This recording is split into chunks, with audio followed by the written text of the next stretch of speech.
partner was.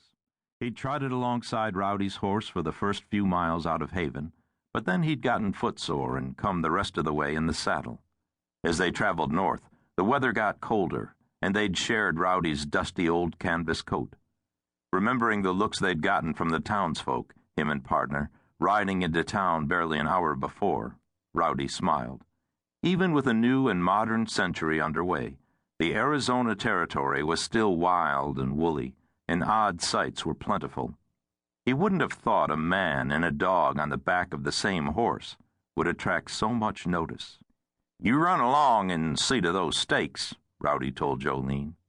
Even with a bucketful of hot water she'd just poured into his tub, the bath was lukewarm, and there was cold air coming up through the cracks between the ancient warped floorboards. He wanted to scrub himself down with the harsh yellow soap provided, dry off, and get into the clean duds he'd saved for the purpose. Of course, partner needed sudsing too, and there was that to do.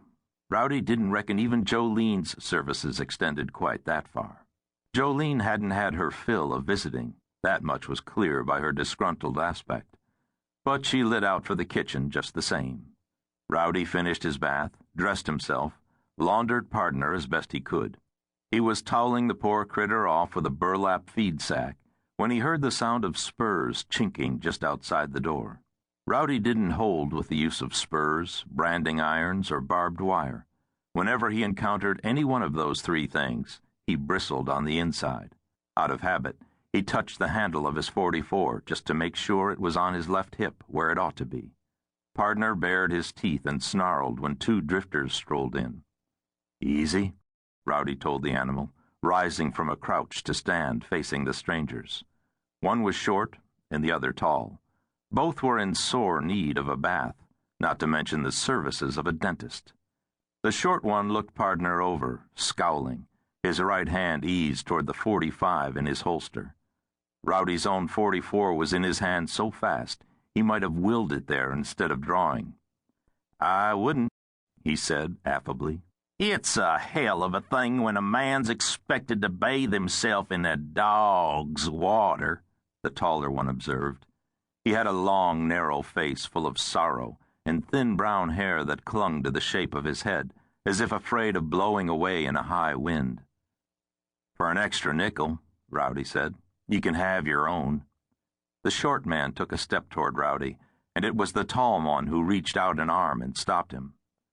"Me and Willie here, we don't want no trouble. We're just looking for hot water and women." Willie subsided, but he didn't look too happy about it. Rowdy reckoned he'd have shot partner just for being there if he'd had his druthers. Fortunately for him, his sidekick had interceded before it would have been necessary to put a bullet through his heart. Partner, who looked a sight with his fur all ruffled up from the rub-down with a burlap sack, standing upright on his hide like quills on a porcupine, growled low and in earnest. Yes, sir, Rowdy thought, looking down at him. He did want barbering. "That dog bite?" Willie asked. A muscle twitched in the beard stubble along his right cheek. He carried himself like a man of little consequence, determined to give another kind of impression. "Only if provoked," Rowdy answered mildly, slipping the .44 back into its holster.